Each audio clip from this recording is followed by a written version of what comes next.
સનાતન ધર્મ ગૌરવજીએ એવા ભારતના વડાપ્રધાન માનનીય નરેન્દ્ર મોદીજી જે પ્રભુ જોવા જઈએ તો ઝીણી ઝીણી ચીજની અંદર પણ એની નજર હોય. પ્રભુ આજથી 1000 વર્ષ પહેલા જ્યારે મોહમ્મદ ગજનીએ સોમનાથ ઉપર આક્રમણ કર્યું હતું, એમને પણ એ ચીજનું ધ્યાન હતું. અને જ્યારે દેશ આઝાદ થયું પછી એની પૂર્ણ પ્રાણ પ્રતિષ્ઠા સોમનાથની થઈ, એને આજે 75 વર્ષ પૂરા થયા. આજે માનનીય મોદી સાહેબજી જે આજે આજનું આયોજન, એની અંદર સર્વે સંતો, જેની અંદર ખટ દર્શન સાધુ સમાજ આખું એની અંદર ઉપસ્થિત છે.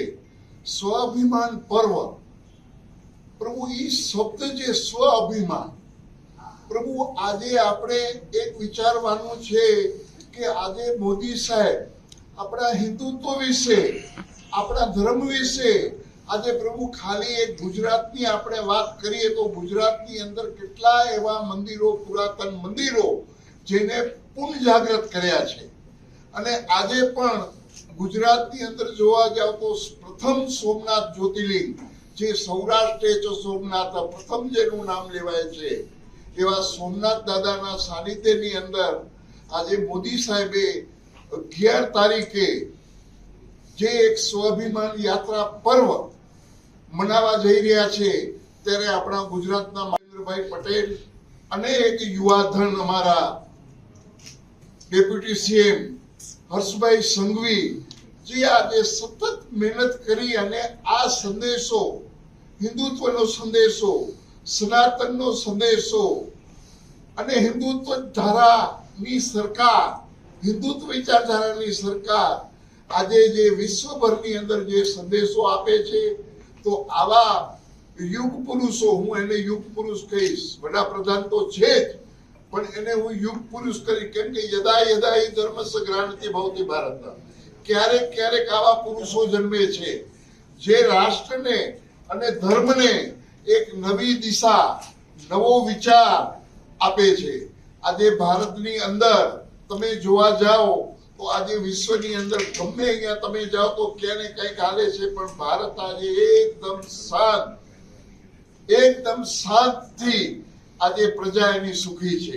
તો આવા યશસ્વી વડાપ્રધાન જે આ કાર્ય કરી રહ્યા છે, હું એને શ્રીપદ દસનામ જૂના અખાડા વતી અને ગિરનાર મંડળના પ્રમુખ વતી હું એને આશીર્વાદ આપું, ગુરુ દત્તાત્રેય વતી, કે ભગવાન એને હજી પણ જાજી આયુષ્ય આપે અને આવા ને આવા રાષ્ટ્ર અને ધર્મના ઉત્થાનના કાર્ય સદા કરતા રહીએ, એવી ભગવાન પિનાકપાની શિવ અને સોમનાથ પાસે મારી પ્રાર્થના અસ્તુ.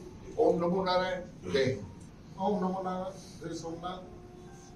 આપણી ભારતની અખંડ સનાતનની સંસ્કૃતિ અને આપણા ભારતનું હૃદય, આપણી સનાતનનું હૃદય એટલે સોમનાથ, અને સોમનાથ મંદિર ઉપર આજથી 1000 વર્ષ પહેલા ગઝનીથી આવેલા તે મહમૂદે અનેક વાર હુમલાઓ કર્યા, છતાં પણ આપણી શ્રદ્ધાને, આપણી એકતાને અને આપણી અખંડતાને એ જરા પણ બગાડી કંઈ નથી શક્યા.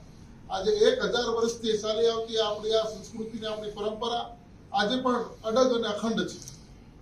આજે સોમનાથ મહાદેવ મંદિરને નવનિર્મિત થયા 75 વર્ષ પૂર્ણ જ્યારે થયેલ છે, ત્યારે ગુજરાત સરકાર દ્વારા ખૂબ સારું એ મંદિરની અંદર ઉત્સવોનું આયોજન થયું છે. અને એ ઉત્સવ આયોજનની અંદર અમે સાધુ સંતો કેવી રીતે બાકી રહી શકીએ, એટલે પરમ પૂજ્ય ચંદ્ર ભારતી બાપુ અને ગુજરાતના તમામ સાધુ સંતોએ મળી અને અમે પણ સરકારની સાથે આ ઉત્સવની અંદર પરિપૂર્ણ રીતે સામેલ થયા છે. જ્યાં મહોત્સવ ઉજવાઈ રહ્યો છે, મહોત્સવની અંદર સૌપ્રથમ આજે પ્રથમ દિવસે સવારે તમામ અખાડાના સાધુ સંતો દ્વારા ડમરુ યાત્રા તેમજ શંખનાદ કરી, એક વિજયનાદ કરી અને આ ઉર્જાને વધુ ઉર્જાવાન બનાવવાનો એક પ્રયત્ન થયો. અને બધા જ સાધુ સંતો દ્વારા જે પણ લોકો અહીંયા જોડાયેલા છે તમામને ખૂબ આશીર્વાદ આપવામાં આવ્યા.